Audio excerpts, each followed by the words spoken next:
going to begin this video series on healthy relationships. Relationships either make or break us.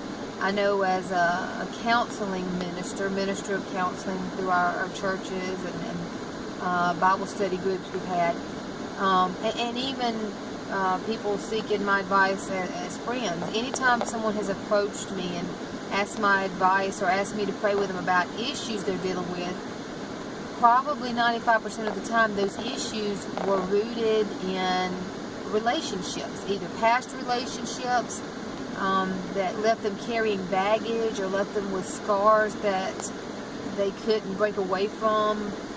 Maybe it was something current that was going on, a bad relationship at the time they came to me.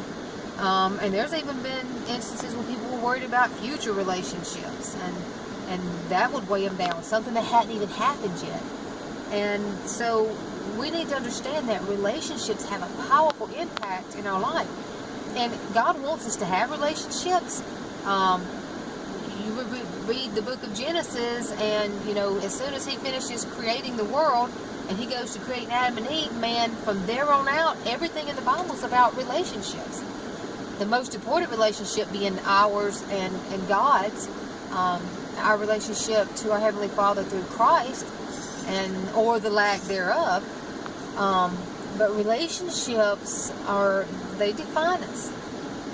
So it's very important that we understand how to have healthy relationships and how to avoid unhealthy relationships. And if we're, thrust into relationships that we have no choice in the matter, we've got to learn how to deal with those and how to be on the lookout for those who are hurting. We have little kids that have no choice, and they're hurting, and they're going to be becoming adults with major issues that may wreak havoc on society if somehow we don't intervene and learn how to heal and help.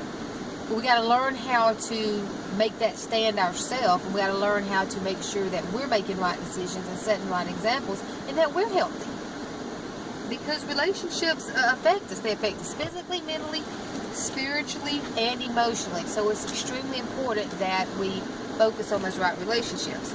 First of all, though, I want to define relationships, and then the next video we'll move on into types of relationships, those that are unhealthy first. These are several different definitions. The way in which two or more concepts, objects, or people are connected. Say hey, Tori. She just got out of volleyball. She's thrilled about this video. The state of being connected. Family ties, common lineage, meaning biological ties. Associations, interconnections, and alliances. Those are friendships. Devoted, caring, romantic attachments. Love and marriage. And then there are other types of relationships that we will run into throughout our life. And those are work, sports, church, organizational. All of these play a part in who we are and the choices that we make and the impact we have on the world. So having defined relationship and established the importance of being in the right relationship, stick with this video series. Leave any questions that you might want me to address and your comments, and we'll move on with part 2 and talking about toxic relationships in the next video.